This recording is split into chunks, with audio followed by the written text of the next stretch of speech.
Welcome back to part two of our new rendition, Playoff Sleepers. Now, y'all heard my take on the Falcons. I got another team that's in a similar situation in control of their destiny. But my compadre here, my brother, my right hand, seems to believe differently. And I have quite the opposition for the bullshit that y'all about to hear come out his mouth. So I'm running with Cleveland. If Homer, there's Homer, Homer Simpson, Homer. Go ahead. There's a team in the AFC that is fully in control of their destiny and has the talent to still make it, got to be the Browns. It's got to be. Okay. The Jets are going to slide the last money back guarantee because Mike White ain't got it. Zach Wilson, he damn near about to have his bags packed. Chain gang.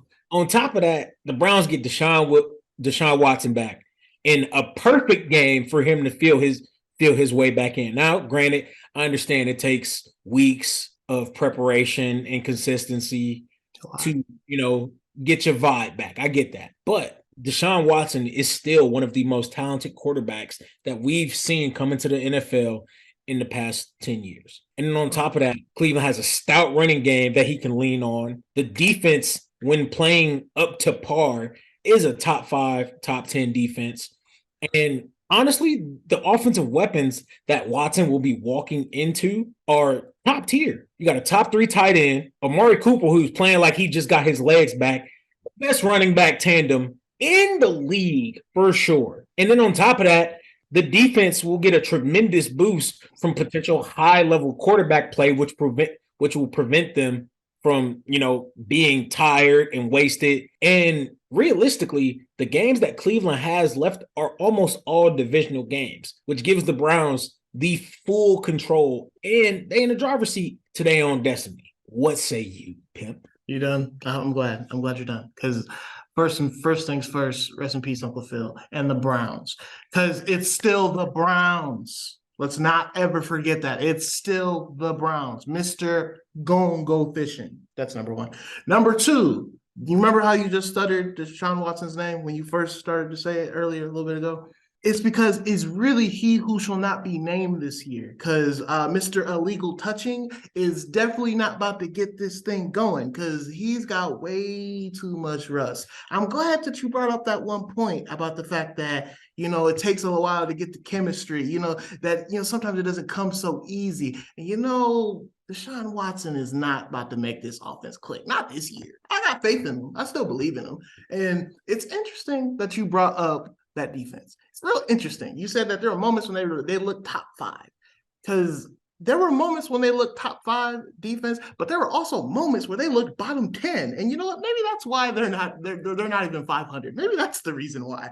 But I guess that's just an observation. Maybe I'm just seeing things. Maybe it's just sixth sense. Maybe I'm just seeing dead people out here. I'm not so sure that this Browns team is really ready to turn the corner. They're not just about to turn the page on that chapter that they was just doing. Because I'll give Brissett credit. Brissett was looking real strong at times. But, more times than not, when Brissett looked strong, the defense didn't look strong. They looked real scrawny. They looked real weak. So you think that with Jacoby Brissett, the Browns are better? I just want to make sure I'm sure what I mean. You don't think the Browns have a shot in hell, or you don't think having Deshaun Watson back improves their odds? I personally don't think that we need to bring heaven or hell into this. I'm pretty sure that Jacoby Brissett is definitely going to be better than Deshaun, at least for the first 3 to 4 weeks. I think that he'd be better in the 3 to 4 weeks. End of the year, the last couple games, yeah, I'm pretty sure Deshaun, he'll start to pick it up more. He'll have the chemistry of the playbook with his coach as well as the players so that they'll know how to complement each other a little bit better. Let's not forget, we just saw Deshaun playing in the preseason, and he wasn't looking too hot. He was looking like he hadn't played in a year and a half because of we know what. But I'm just saying that Deshaun Watson is a great talent. You're right. In the last 10 years, he's one of the best talents that we've seen. But you know what? He hasn't played, and it feels like almost 10 years. So I don't think it's just going to just snap back like we all think that it is, because the defense doesn't show up more often, and the offense is probably going to regress slightly. So What's going to happen when the defense has a bad game and Deshaun Watson's trying to figure it out? We don't know. I mean, I'm just trying to, make sure I'm gathering all the facts here. So you think that Jacoby Brissett, who we all know is a glorified backup, if Deshaun Watson came and played football right now, he can't make all the throws that Jacoby Brissett's making. That's what you're telling me right now. Not as consistently the first 3 or 4 games. I'm gonna call bullshit on that. That's just step one. We're gonna keep going.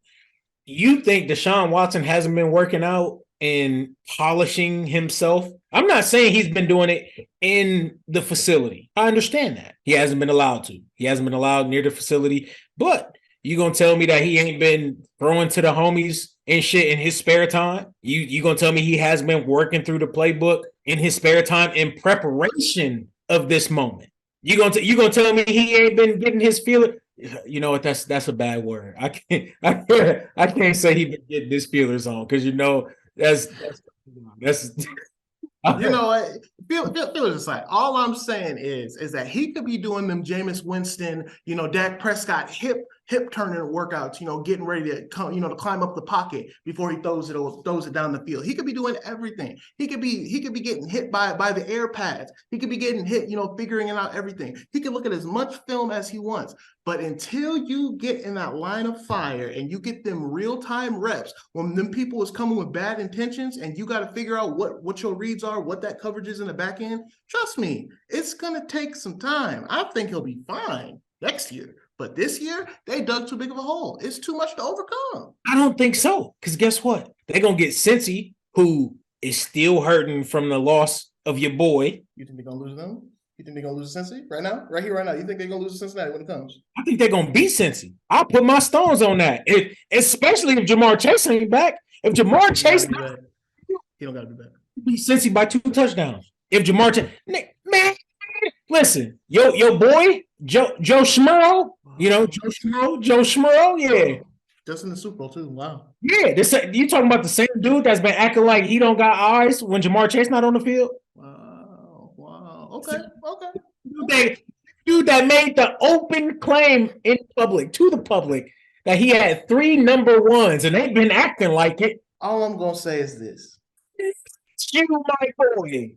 Joe Mixon not healthy, and that fucker just came alive. We talking about all year. We talking about the same Bengals team that didn't have any of those guys you just mentioned and went and beat the Titans. That same team. I'm gonna tell you this, because I'd stake my nuts on this one too. They shouldn't have beat Tennessee, and if Tennessee's offensive coordinator would have stayed where the was, Tennessee would have won that game, because he called a horrible damn game. I'm not going to say that you're wrong about that. He did call a horrible game. But all I'm saying is, when Stefanski comes out himself and says that, you know what, I don't know what's going to happen with Deshaun Watson. He might be rusty. I don't know what's going to happen. Doesn't sound like a vote of confidence. That sounds real. Oh, wow. Let's see. This seems like a wait and see. That sounds like a shit-ass head coach to me. It's the same coach that you think going to go to the playoffs. That's what you're picking right now. I'm running with him, because I think the talent of the Browns is at the level that, regardless of how down bad everybody else think Deshaun Watson will be, I think the talent of the Browns is enough to help him overcome those early woes. And I think that, like I said, they're in firm control of their destiny, and Deshaun Watson has the talent to get them to where they need to be. But you know what? It's enough about me. Let me hear you defend them bum-ass boys that you about to back up.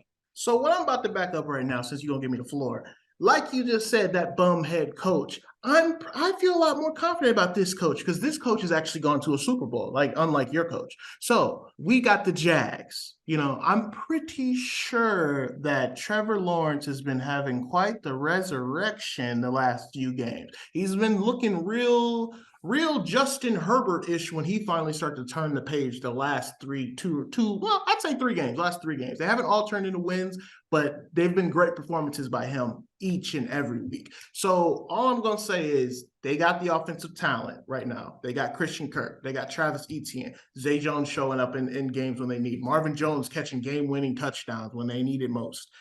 And then you turn around and look at the defense. The defense has been playing up to par. The defense has been making plays. It slowed down Lamar a little bit in the first half of that last game.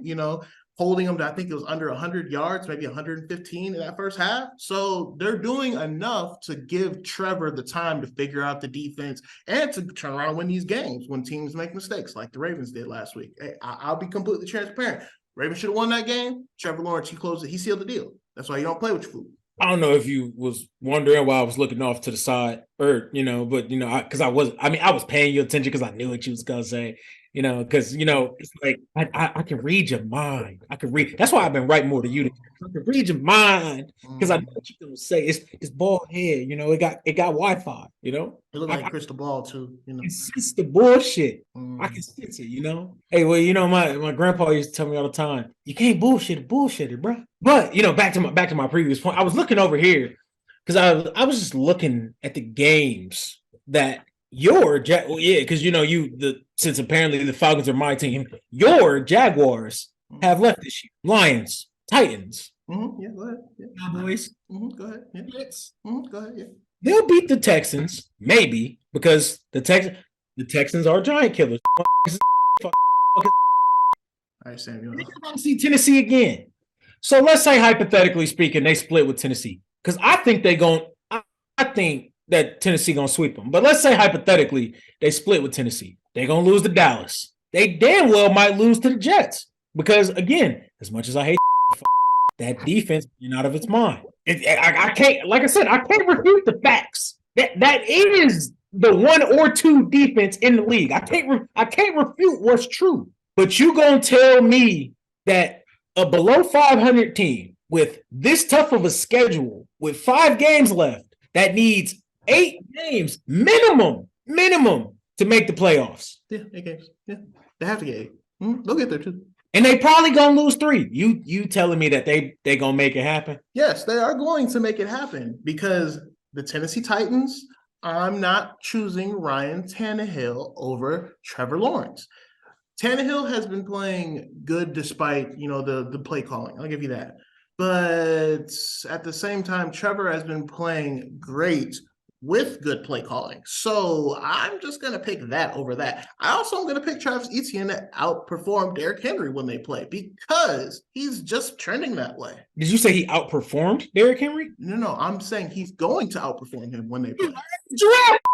I can't believe it. Don't you ever disrespect the king like that.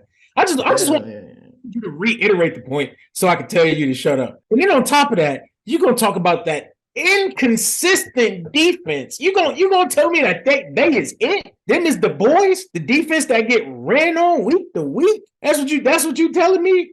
That defense sounds a lot like the inconsistent Browns that you was just caping for, because that Browns defense has been just as inconsistent as the Jags have been that you claim. But guess what? The Browns defense got more talent, right or wrong? They got more talent. Yeah. Don't second guess. Don't think about it too long. You might get a headache. They got more talent, but I think it's a lot closer than what you're saying because we're seeing Josh Allen show up. We're seeing those corners step up. We're seeing that linebacker core make plays. That D line is nothing to be played with. They got first round talent on that D line, so they're starting to tie it together. So once they start tying it together, they're giving Trevor Lawrence just enough time. We're still going to act like Trevor Lawrence isn't the best quarterback in that division, like by far, like I said earlier, by a long shot, and that's not changing. I just want to pull something up just to give you a reference, While you pulling that up, let me just bring this up. So we're also going to act like Trevor hasn't been blossoming right before our very eyes. Like you could go ahead and blink too hard all you want. I've been saying that they coming all year, that Trevor's been coming, and if you blink too much, they might just be in the playoffs. It's very possible. So who you think they're going to beat out? I just want to hear who you think. Just run them down the list one more time for me, just real quick. Buffalo, Tennessee, Kansas City, Baltimore, New York Jets, Miami Dolphins, Chargers. No, I just want to know who you think. No, I'm not talking about who you think they're going to beat. I want to know who you think they're going to make it into the playoffs over. I'm genuinely interested now. What team? Who? The Jets. Okay, so the Jets not making the playoffs anyway. The Patriots are. So, with that being said, you really think that with the path that they have to the top, Let's not forget that the same team you caping for is third in their division. We're not gonna forget that part. You think they gonna make it in over New England, the Jets, the whole AFC North, the Chargers, as much as it pains me to say, Raiders. That's what you're telling me right now. You think Jacksonville is gonna make it past all of those teams and be that last seed with schedule? Yes, I do.